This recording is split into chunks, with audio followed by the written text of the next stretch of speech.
Welcome to our first broadcast, the first broadcast of our language inspiration series. I'm Tanya Rosanna Stilevsky, and I've always been passionate about languages, as you know, probably from my page. My studio, LinguaCom, runs a number of language learning projects, and in the series of broadcasts, we're going to discuss how languages impact our lives and interact with our job, family, lifestyle in general. I really can't wait to start, and I've got a bunch of fascinating people to introduce to you. So just before we start, I guess I should say a few words about our studio. I'm very glad that my assistant Lena is here with us today. We help professionals working in a variety of fields improve their English and prepare for tests such as TOEFL, IELTS in a way that suits them. As I firmly believe that there's no one way of learning a language. We have several available formats such as live sessions, co-workings, guest sessions, and presentation sessions. So if you want to learn more about us, here's our website. It's LinguaCom Studio. You're welcome to visit if you like. Some of our students are actually going to be online with us today for a Q&A session that is going to happen in the end of this broadcast. So if you're here with us, please stay muted until the Q&A, but you're always welcome to use the chat to ask your questions if you have any questions. Okay, now this is the most exciting moment. Please welcome my guest today, Nadia. Hi. Okay, Nadia Dzmitryieva Rodriguez. Hi, Nadia, and thank you for coming to the show. Thank you, Tanya. It's really a pleasure. And well, both of us are really passionate about languages. So for me, it's a great pleasure to be here today. Thank you very much. Okay, excellent. So actually, Nadia, I think, first of all, let's start with your name. When we first met, I met you as Nadia, and then we started discussing, how should I call you? And it's Nadia, Nadezhda. So how do you call yourself? So yeah, I know it's a story. It's a very funny story, I guess, for most people, because the whole world who knows me, my dearest and nearest, my friends, they call me Nadia. Yeah. But actually Nadia is not the full name. It's a short version of the Russian name Nadezhda, which really means hope, a very positive meaning of the name. And but since I come from Belarus and we have two national languages, so in my passports I have both of them. And so in Belarusian, Nadezhda is not Nadezhda, it's Nadia. So yeah, here we're really arriving at a very funny point, because sometimes, so people do not really know how to call me. For example, when I started my German course here, so when I arrived to Munich 7 years ago, in this register form, I was written like Nadia Dzmitryieva, yeah? But then, so doing my works, my papers, I always wrote Nadia Dzmitryieva. And then once I was asked, well, but actually, what's your name? Yeah, exactly. What's your name? It was really confusing. Or the same funny story also happened to me when I was the first time in Italy. It was a volunteer project, and also, sure, you register with your passports, and so I'm Nadia, and then I say blah blah blah, I'm Nadia, and an Italian guy says, no, come on, you shouldn't adapt your name for us. It's okay, we will call you Nadia. And no. So, the story that I think that if someone from Eastern Europe is watching us now, so you all know that really almost never we use the full name, because it's really very, very official. Very formal. Very formal, even at the university. I mean, maybe some older professors, they could use it, even with the surname, for example.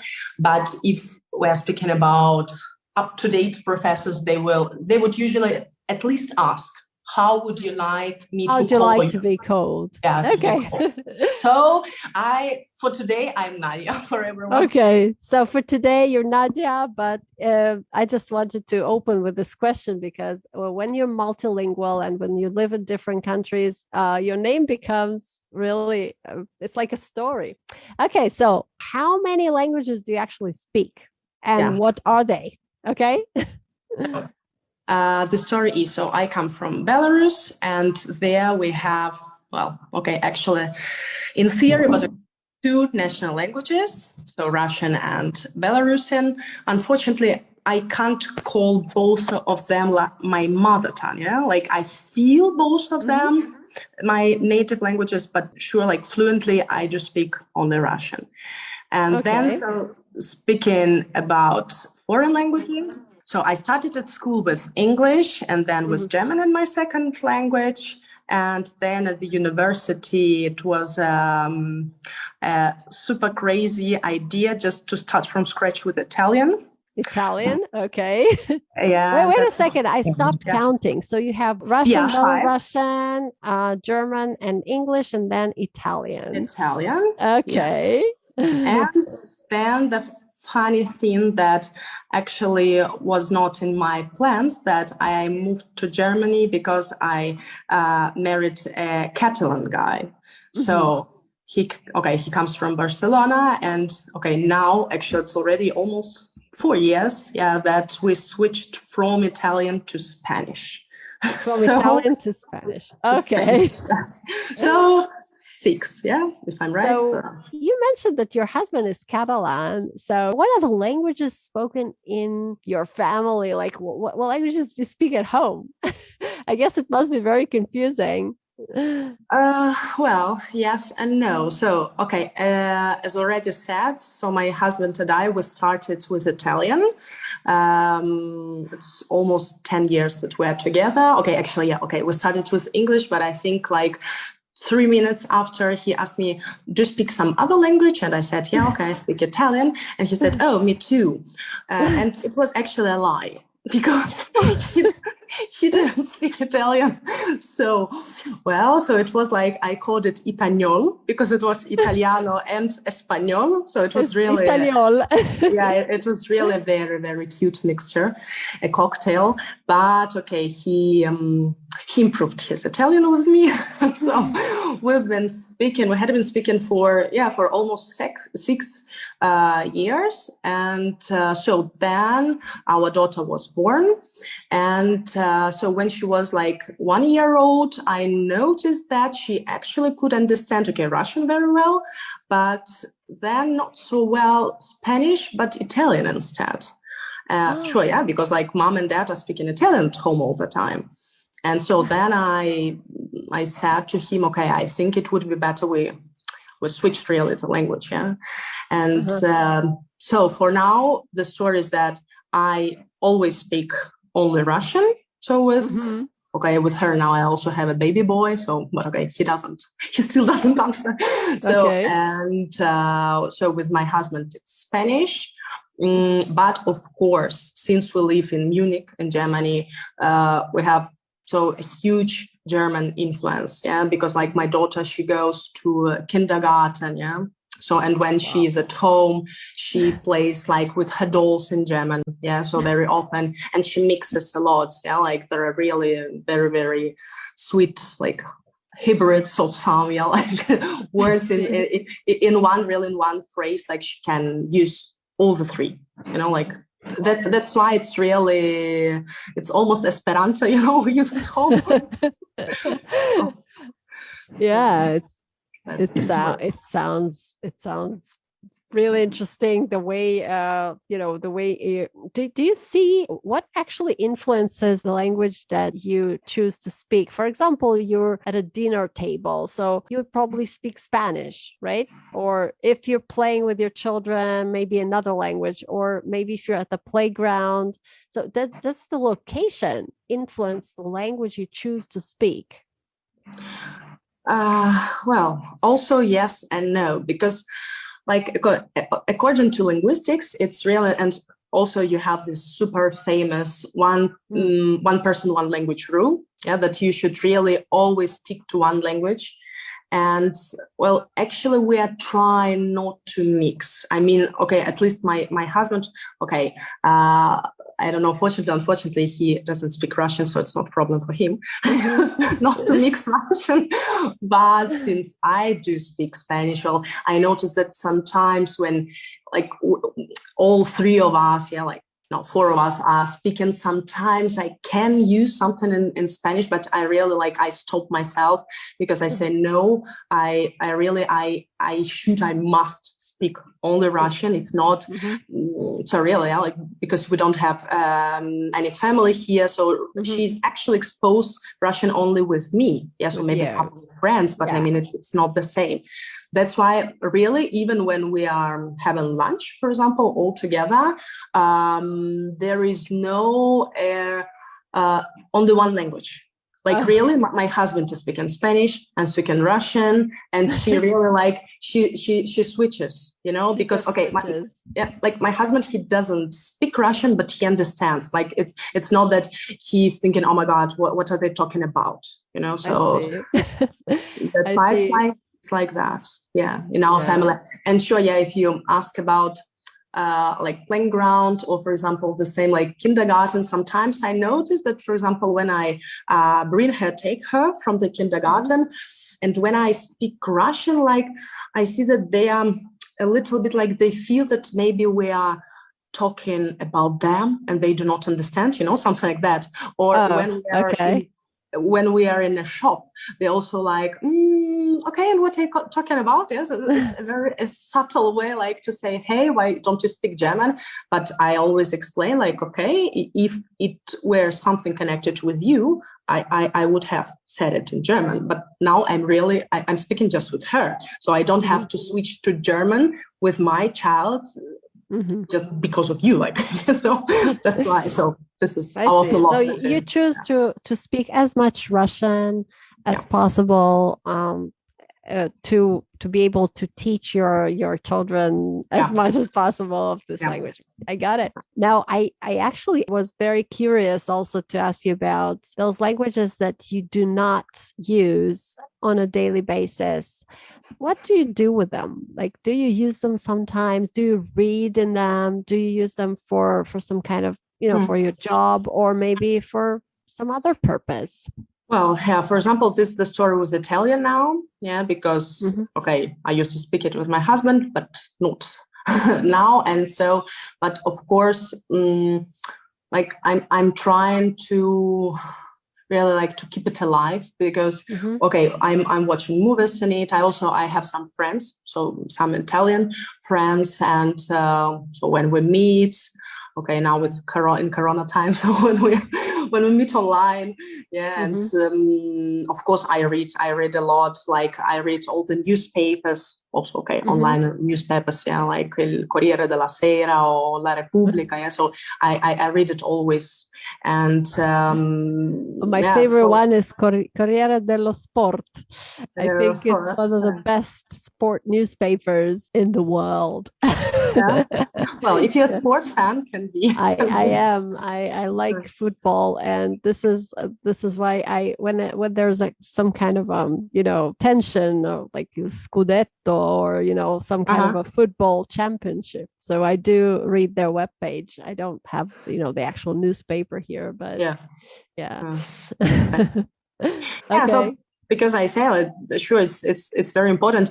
It's great if we have an opportunity to use all the languages in a professional way. I mean, so through our profession, through our a job, because it was actually all the years that I'm here, I've thought, my God, how am I going to do it? To use really all the languages. And it's, well, I think actually it's impossible, I think. So maybe there are very few jobs, but even there, I think one language will be covered more, the other one less. And that's why right now, I'm thinking about my own project, because I understood these years that really it's impossible. Okay, English is just it's so lingua franca, so it's the language that you use everywhere in the country. If you don't speak, for example, when I'm in France, I still don't speak French, unfortunately. So there I use English. Or, for example, there are also people here who do not speak. Maybe they've been living here now for 6 months. Of course, they do not possess German in a proper way. So you speak English is always used. Is always useful. Yeah. I have a question, actually, after you having told us about all those languages that you've learned and as a part of your studies or as a part of your life. So is there still a language or two that you actually want to learn in the future, and why? Yeah. And here, so I mentioned French, that it's really like, I feel when I'm in France, first of all, also like because of the history, always this like between France and England, so UK, even if they do speak English, they are not so eager.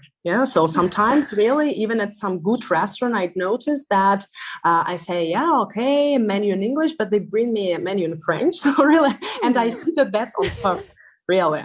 And I do understand quite well written French because like the roots, so they just Latin roots. And so thanks to Italian and Spanish, I can understand it. But sure, I cannot speak. I cannot communicate. And that, I should say, it really irritates me. So that's why, and I think also because like I already speak so many European languages, I feel it's like, my gestalt is not complete. It's a lacuna in my life. So you feel like French is your next challenge, maybe? Yeah, like I really feel like my puzzle is not complete. I want to ask you if there is actually, I have a little bit of a different. For me, it was always interesting to learn different alphabets. So, for example, if you ask me what would be the next language, first of all, I'm still working. I've been working very, very slowly on my Korean for quite a long time. I mean, I've never mastered it, but I love having the opportunity, to use those special letters and this alphabet. But if you ask me which language would you like to learn, so I would probably say the one with a different alphabet, with a different type of script. But then for you, it's mostly the sound and the fact that you want to cover like the European languages. What like, do you have a direction or? No, actually, it's not that I would like to cover European languages, but also our interests, because I don't know. Travel there and you like France. That's the thing, because like I don't notice now. If you ask me what country would you like to visit, maybe, for example, Japan or I don't know, some African country or something like that is really right now not on my bucket list. That, for example, like I don't feel really attracted. For example, it's on the contrary. So with my husband, he has tried really, like he has done, I don't know, courses of Chinese and Arab and I don't know what. Really, it's not that. Of course, it was like just for fun, but I think there is something like in common with you. Like he was really interested in this, like, wow, that's something different. But I think right now my interest is really so in Western European culture, and that's why maybe one day when I've traveled so through whole Europe 1,000 times, and now I would like to discover something else. I think maybe then I would like to learn some different language, but like till now I don't feel like that. I see. I think that's the reason. Okay, so now I think I have probably a few questions about your past. You mentioned that you were born in Belarus, and was your family also multilingual, or did you speak only Russian and Belarusian language at home? Well, the story in Belarus that, first of all, like I say, like Belarusian, it really officially it has a status of like state and national language, but unfortunately, I don't know lots of people who can really speak it. Yeah, that you can really say, yeah, I possess this language. I speak to my children, for example, yeah, in this language. I know she's written slowly, yeah. So then more slowly than in Russian, of course. And so that's why in my family, actually, it was only Russian, yes, on daily basis, only Russian. But the thing, like, I think my mom, she had so this like dream that she would like her children, her daughters speak a foreign language, because like she didn't have this opportunity. Okay, she learned a little bit Spanish at school, and my dad a little bit German, but like it was not the level, you know, like they cannot speak it. And so that's why, so she sent me to like a school specialized in English. And then there was from the secondary school, you know, you could choose between German and French.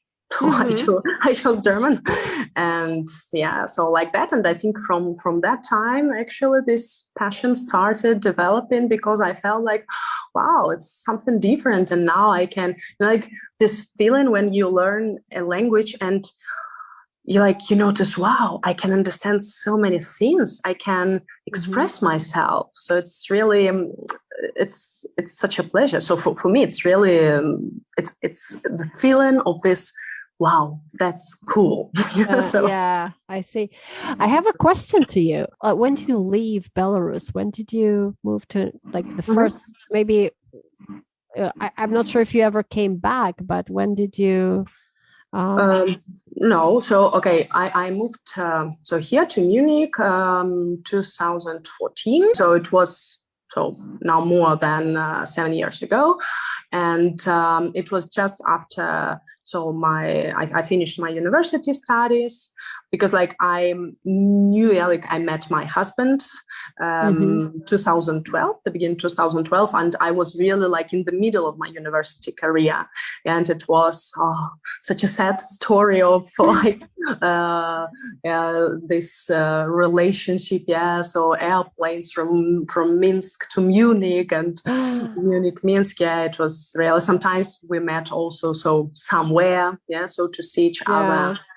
And and then, so when I was already over, so the studies were over, then I moved here. So you moved finally to like permanently stay there. Okay. Also, I had this funny question. As a person who knows so many languages, if you had to, to decide which language should be spoken on, on a different planet, like let's say on Mars, which language would you choose? Like Esperanto, or maybe, the language that everybody should know on that planet. Yeah, I wouldn't say here, oh, it's so difficult because all the languages are nice. For me, it's definitely Italian. Because really, I feel so in love with this language, and I find it sometimes so frustrating. I cannot really use it as much as I would like to. So I think that like Spanish is a very, sometimes I even can say a sexy language in its pronunciation. But Italian beats it, I don't know, in its tenderness and melody. So for me, no doubt, it's Italian. So yeah, absolutely. I completely agree. Italian on Mars. We vote for Italian. Anyway, so we all know that you live in Germany right now. Can you say a few words about the project you're on right now, what you're like working on?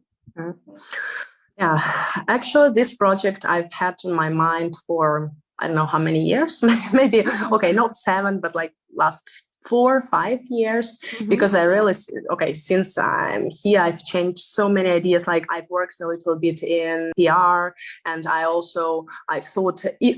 even thought about my fashion brand. So if you can imagine, it's really fashion brand. Yes. So I can say that I really I have very, various interests, and, but I really felt that actually I dedicate quite lots of time on reading about languages, and especially since I'm mom of a multilingual child, it was really like fascinating, to observe, because one thing when you learn a language already, okay, maybe not when you're grown up, but okay, I started learning English with 7. It's not already this, like they call it primary, so bilingualism or multilingualism. It's already learning, so it's not leaving the language, it's learning the language. But when I observed her or other kids, because sure, so we're expats and we communicate a lot with other expats, and like I thought, oh my God, it's actually, for me, I take it for granted, like for me it's okay. But then I noticed that when I had this conversation with someone who is not like in this mafia with us, they were like, wow, really? And I thought, well, actually, there are interesting things I could so tell the world. So you actually want to write about multilingualism and cover, how children develop in multicultural families. This is what this is a plan. This would be a part of my plan, because I have different plans, 1,000 plans as usual, but I would like, to ruin this idea of people, like they see a language that's something, oh my God, it's so boring, I don't know, it stresses, it sucks, I have to sit now and learn something by heart, and so that's why, what I would like to do is to offer some, I haven't decided yet on a format. Maybe it's going to be workshop or webinar, or like, I don't know. So I should inspirational talk. yeah. But like something where it's not that I explain grammar or the whole vocabulary. I think it's just for people who maybe they know already, at some so on some level they possess already a language, and maybe they would like just to dig a little bit, just there's some interesting phrase, some collocation, or some culture. That sounds great. That sounds really interesting. And that would be like a plan for the grown-ups. And then, the story with children multilingualism is really, it fascinates me, but I should also still elaborate the idea. Yeah. Well, we'll talk about that. I have something interesting for you in mind, but not right now, because I still have a few questions to ask. And then I really wanted the other participants to also have a chance to talk to you. So, well, that's a question that's unrelated to languages, but I thought I will ask it. What's your favorite drink? I know it sounds unrelated, but actually is related a little bit. What's your favorite drink? Are we talking about alcohol or non-alcoholic drinks? It doesn't matter. Whatever you decide. It doesn't. Okay. It's not really. Okay. If we're speaking about non-alcohol and alcoholic drinks right now, it's interesting fact that, well, in Belarus, I guess in the whole Eastern Europe, we really drink a lot of tea. Absolutely. Well, where's my tea? Actually, it's always around, but not right now. It's the same thing, and it's really, actually, I have never ever drank coffee before I had my daughter, and she was 1. I think then I was so exhausted that I wanted to try if it really works, because they say if you drink a cup of coffee, you will, I don't know, do something amazing. But I mean, my coffee, it's like cappuccino, latte macchiato. I think a normal person wouldn't call it even coffee. So it's minimum caffeine. But I had a funny story with tea. I remember the first time I arrived to Barcelona to meet my fiance's family at that moment. The lunch was over, and then I say, and now I would like to have my cup of tea.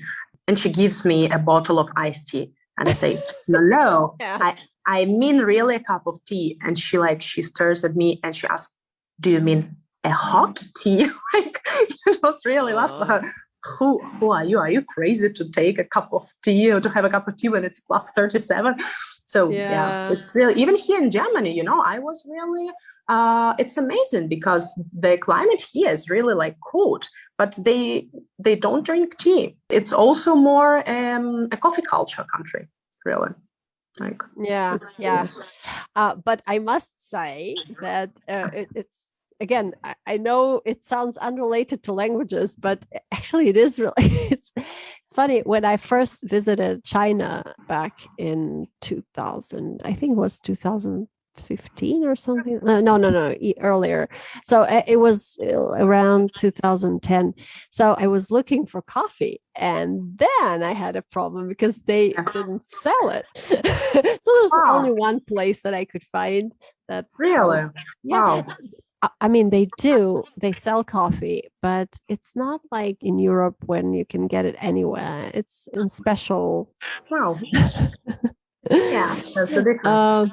Special locations. Anyway, now I have another question, maybe about what's a favorite movie, or are you probably watching a series, or maybe you just watched a movie? Maybe you can tell us about movies you watch. So about series, I'm not really a series type. The only series I think I watched, they were actually in order to learn the language. And the one I watched just because everyone was watching it, it was Downton Abbey, if you know it. And it was only because at that point I was dreaming to have my fashion brand. So it was actually for the dresses, not for the series in themselves. Okay. But about movies, yeah, of course. So we watch, okay, now that we have a baby, not so many movies, but still I try also to watch them different languages. And the latest movie was very interesting now, a very interesting one. It's called The Dutch Girl, if I'm not mistaken. And so actually it covers also a very interesting topic. So there you can see so Denmark, Copenhagen of 1920s, I think. And so all this La Bohème, you can see the life of these artists, painters, you know. So I love art. That's why when I was reading like what the film is about. But again, what's the name of the movie? The Dutch Girl, I think. The Dutch Girl. So it's The Dutch Girl, and it's original in English, I think. In English, okay. Yeah, that was another question I was about to ask. Okay, so it was in English, all right. It was in English, and so sure, I watched it. Because, okay, sometimes in this, Netflix or in Amazon Prime here in Germany, you do not have original version, and so then I have to see it in German. But I see. Yeah, it was. And actually it covers a very interesting topic of of a man who, when his wife, so they were a nice couple, they loved each other, but then she asks him one day, could you substitute a model, because like the model was ill or something like that, and he's dressing as a woman. And he noticed, well, actually, I feel like a woman. And so here the story begins. Like you see that, of course, the society of more than 100 years ago was not ready for such people, like different from them. And it's a curious thing. I was really shocked to know that already at those times, so first operation on changing their sex could happen, you know, like I think he was the first or the second in the history. Second patient. I think he was the second, yeah. And I was like, really, wow, of course, yeah. Stunned. Yeah, I was really stunned because, well, who could think that more than 100 years ago, so medicine could at least try to do something like that? Yeah. Is it a British movie? Because I think yes, because like the main male actor is for sure, I think British, and the girl, I think she's from Sweden or something like that. But I mean, she speaks perfectly so English. I'll check it out. Thanks for telling. It's rather interesting. I like British cinema, so I'll definitely check it out. Now, unfortunately, I'm afraid we almost have to finish, but before we have the Q&A, so the last thing is, can you probably teach me one phrase in a language that I don't know? I don't know Spanish, so it could be Spanish or Catalan or German or whatever it is. Well, you can teach us all. Let's speak about Spanish, for example. I am always attracted by different collocations, because even here you can see that societies are different. And for example, so if we take the English collocation to pull one's leg, in Spanish, it's literally. I'm sorry, because my students are here today, and people are watching. Other people are watching, so maybe non-English speakers. Can you explain what is it? So to pull one's leg is it means maybe to lie, not in a good way, to joke, sometimes because I think are you pulling my leg? It's you could translate are you choking or something like that, so it's a little bit negative. And so actually I don't know, unfortunately I don't know where this phrase came from, but in Spanish it's to take someone's hair. To take to pull someone's hair, maybe. Actually, no, so it's not to pull, it's really to take hair. And in Spanish, so it's tomar el pelo. Tomar el pelo. Tomar el pelo. And it was really funny. I thought, wow, it's interesting that, because for example, also I think if there are some people who don't speak Russian, that we say to put pasta on my ears. So вешать лапшу на уши. Вешать лапшу на уши, so lapsa is a type of pasta, so why do we put pasta, and Spaniards they take your hair and why the British just pull your leg. So I found it really great to discover such phrases, because sure, if you are trying now to translate it just literally, people will think, what are you talking about? So. Well, that's very cool. Thank you very much. And I think now we are ready for this part. And for this part, I would like to invite all the participants who are here with us on Zoom. So you're welcome to maybe raise your hand and we'll see you. If you have some questions or comments or whatever it is about languages, movies, locations, coffee, football players, children, whatever it is. So you're welcome to ask a question. Okay, so Alexander is raising his hand. Alexander is a student of mine. Welcome, Alexander. Yeah, good evening, everybody. And first of all, I wanted to say thank you, both of you. It was interesting conversation. And Nadia, you're a really interesting person. And I always thought about multilingual and multi-language, but unfortunately, I only still trying to study English, and that's it, except of my mother tongue Russian. So that's maybe also Ukrainian, but that's also not what I wanted to. So, and my question for you, I also thought about moving abroad some time ago. And one thing always frightening me, it's about the children. And, the difference between generations is a gap between me and my children. And if we take into account the different language or different culture, so it's really frightening me.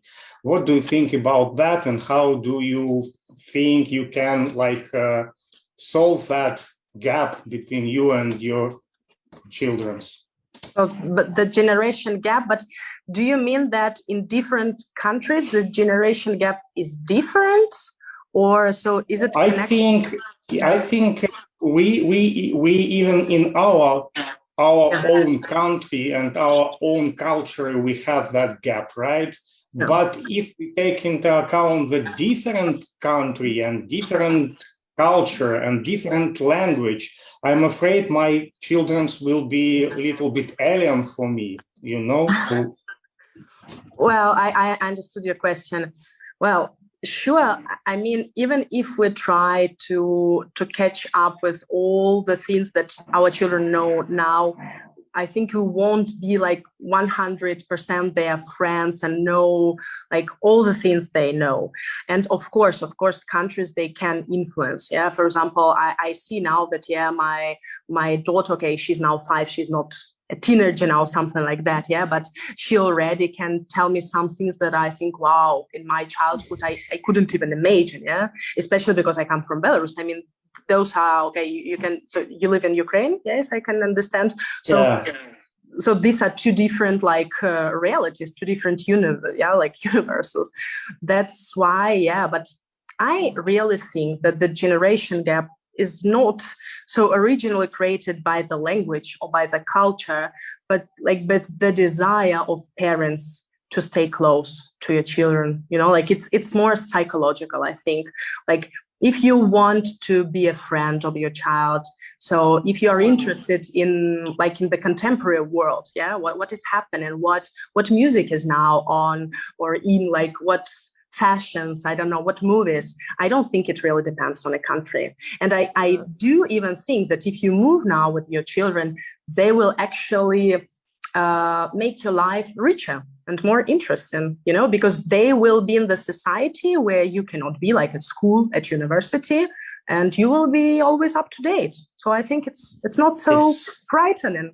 Yeah, thanks for your answer. Yeah, thank you for the question. Yeah. Thank you for the question, Sasha. It's a really interesting topic. I guess I can talk about it for ages, because I was also very concerned about my ability to be able to share with my children, part of my culture or part of my heritage. But it works out okay. And sometimes they even watch this horrible, they know Russian well enough to watch the horrible Russian YouTube bloggers.